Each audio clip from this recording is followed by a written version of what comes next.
You with me? Why not?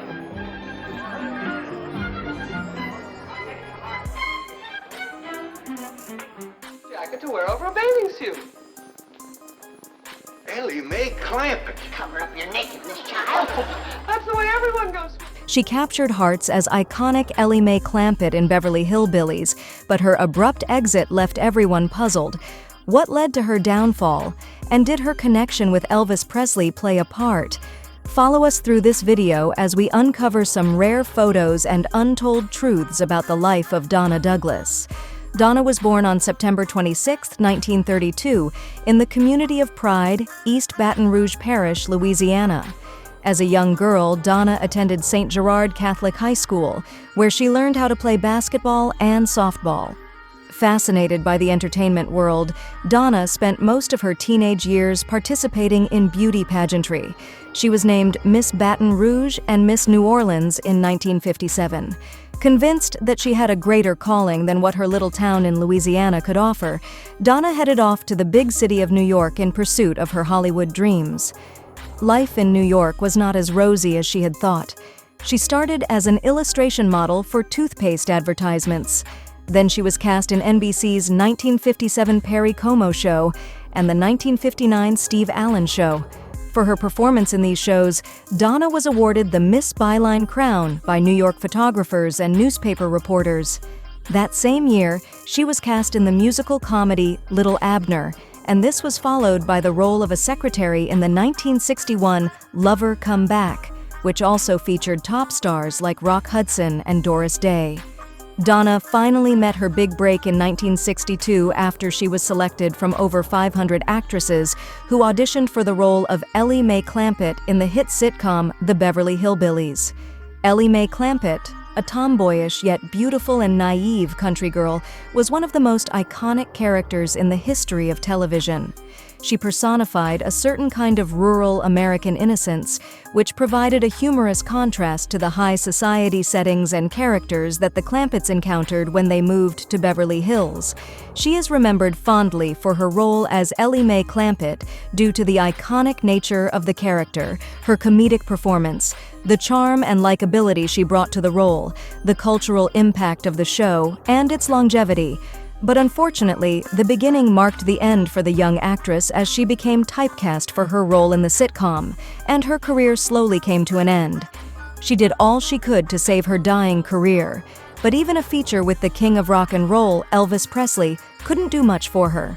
By the end of the 70s, Donna Douglas had become a shadow on the screen. However, for the career she most desired, it was quite unfortunate that she didn't get to stick around for very long. Interestingly, Donna was not so concerned that the Elly May role typecast her, as she revealed in the interview. "So many kinds of people relate to Elly May," she said. "So many people love her, and that means a lot to me." But the then television executive Michael Dann was not so impressed. "Although he was the one that authorized the show to be put on air, I hated it," he said after screening the pilot. "I don't think I ever watched it again." But his thoughts mattered very little on the subject, as it was his vote against thousands of persons who enjoyed the show. So the show ran for 9 seasons and made it to the U.S. top 10 ratings many times. On how she was able to stand out among 500 other actresses who auditioned for the LMA role, Donna said that the audition had required them to milk a goat. "I had milked cows before." The actress recounts her childhood experience in Pride, Louisiana, "so I figured they were equipped the same, so I just went on over and did it." As with her career, Donna Douglas didn't have such great luck in her love life as well. She was involved in 2 broken marriages and multiple heartbreaks. Her first marriage was to Roland Bourgeois Jr. in 1954, and with him, she had her first and only child, Danny Bourgeois. After their son's birth, the couple's marriage hit a rocky path, and they divorced that same year. Her next marriage was with the director of Beverly Hillbillies, Robert M. Leeds. Their marriage started as a blissful one, but after 9 years, they couldn't keep it together anymore, so they divorced. Douglas maintained a very close relationship with co-star Buddy Ebsen, who played Jed Clampett in Beverly Hillbillies. According to the actress, they were friends for 32 years until Ebsen died in 2003. In a 2011 interview with the Lincoln Times-News, Douglas talks about her relationship with the deceased actor. She said, "He was a wonderful man, very much like my own father, a quiet, reserved, and caring person." Perhaps the biggest controversy about Donna Douglas's love life was a secret relationship with Elvis Presley. They met on the set of the 1957 Loving You and struck a very peculiar friendship. However, this rumor died down after Douglas's marriage to director Robert Leeds. Still, Elvis and the actress maintained a professional relationship for years. Donna, in interviews, will speak very highly of Presley. She even revealed that they used to spend so much time meditating and talking about various philosophical topics. But what was her life like after Beverly Hillbillies? Life after Beverly Hillbillies was far from what the actress had in mind when she joined show business. Still, for what it is worth, she was grateful that she found happiness in this next stage of life.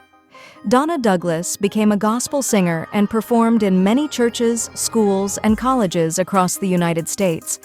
This was part of the reason why she bonded so naturally with Presley. Presley was raised in a religious home and was very spiritual until his death. Rumors have it that Presley was reading the book The Scientific Search for the Face of Jesus on the night he died. Anyway, Douglas recorded several gospel albums, the first released in 1982. Much later on, she wrote and published a religious children's book she named Donna's Critters and Kids, Children's Stories with a Bible Touch. And when she signed autographs, she included the biblical phrase, "Trust in the Lord with all your heart." Donna Douglas also got a real estate license after her acting career crashed, but she was not very active in this industry. One thing most people don't know is that Donna Douglas was also involved in a lot of lawsuits throughout her life.